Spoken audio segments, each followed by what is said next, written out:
in the interest that's been brought up, the interest cost that is clearly running away from us will double, according to CBO, and in the 30-year projection will eclipse the discretionary budget, Social Security, Medicare. It's completely out of control. Thank you, Ms. Spice. And now I will yield to a champion for ag producers in rural America, Ms. Fishbach from the great state of Minnesota. Thank you, Mr. Chair. You know, the spending in D.C., and especially from the Biden administration over the last few years, is hurting families across my district and across the entire nation.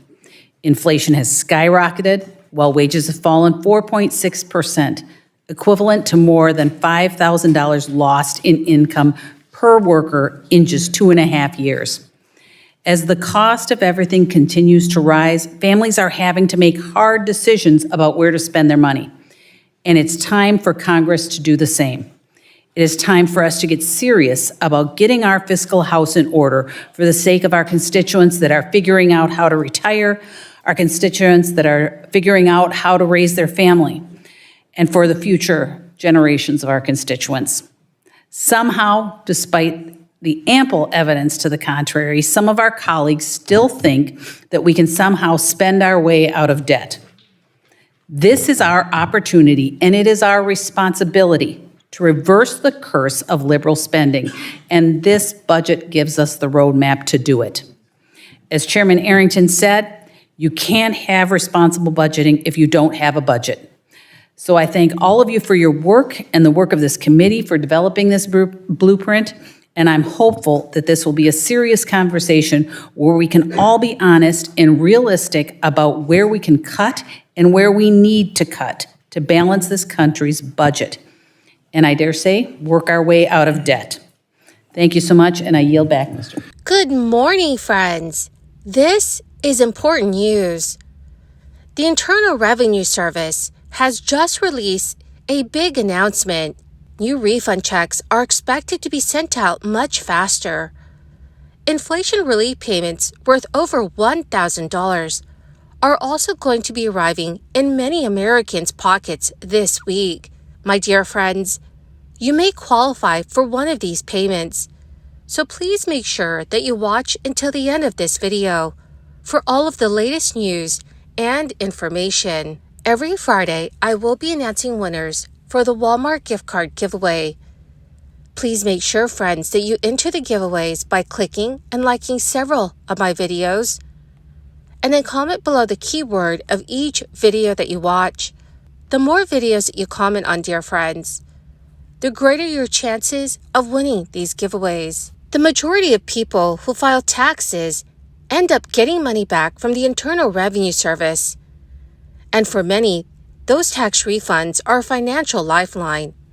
The average tax refund for the 2023 filing season was $2,812. That is not a small amount of money, and it's easy to see why having to wait on a lump sum like that might create a financial crunch. The good news is that the IRS is working on plans to expedite the process of issuing refunds, and that could make it so millions of taxpayers are able to receive their money much sooner. The IRS says that 90% of the refunds it issues are sent out in 21 days or less, but there are different factors that can hold up a refund. One is human error. The IRS might need time to investigate and attempt to rectify a mistake on a tax return, resulting in a delay. But also, while most taxpayers file the returns electronically, there are those who still prefer the old-school method of filing on paper. Those paper returns need to be processed manually, leading to delays.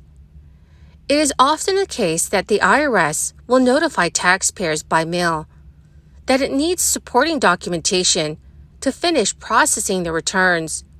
Tax filers in that situation generally have to mail such documentation back to the agency. This leads to a lengthy process that keeps people waiting for their money. But having to wait longer than 21 days for a refund is problematic for people living paycheck to paycheck with no money in their savings account. A taxpayer who's forced to sit tight for 6 weeks to receive a payment in the ballpark of $2,800 may end up having to rack up temporary debt to cover their expenses until that money comes in. So it is great that the IRS is rolling out changes to expedite the process of issuing refunds. But if you are eager to receive your 2023 tax refund as quickly as possible, make sure to file this year's return electronically and do your very best to avoid any errors. The tax agency has also unveiled plans to crack down on tax preparers with questionable practices. The news comes amid heightened scrutiny of a popular small business tax credit. Tax experts say these preparers create issues for filers who may later face an IRS audit or future tax liability. Minnesota residents who meet the eligibility criteria may soon receive a one-time tax rebate of up to $1,300. This initiative was initiated in August and is now in the process of distribution, with some recipients expected to receive their funds by the end of the following week. This tax rebate program is part of Minnesota's strategy to allocate a portion of its multi-billion-dollar budget surplus. Governor Tim Walz approved a $2 million rebate plan, which is now being implemented. The amount of rebate you receive will depend on your 2021 income tax return. Payments will be automatically issued either through a check or direct deposit. To qualify for this rebate, Minnesota residents must meet the adjusted gross income requirements. The income threshold is set at $150,000 or less for married couples filing joint returns, and $75,000 or less for single filers. Individual filers are eligible for $260, while married couples can expect $520. Additionally, up to 3 dependents can each receive $260. So this means that married couples with the maximum number of dependents could receive a total of $1,300. It is important to note that there is no formal application process for this rebate payment. Unlike the standard tax refund system, this rebate is being handled differently. Therefore, taxpayers cannot track the status of the rebate.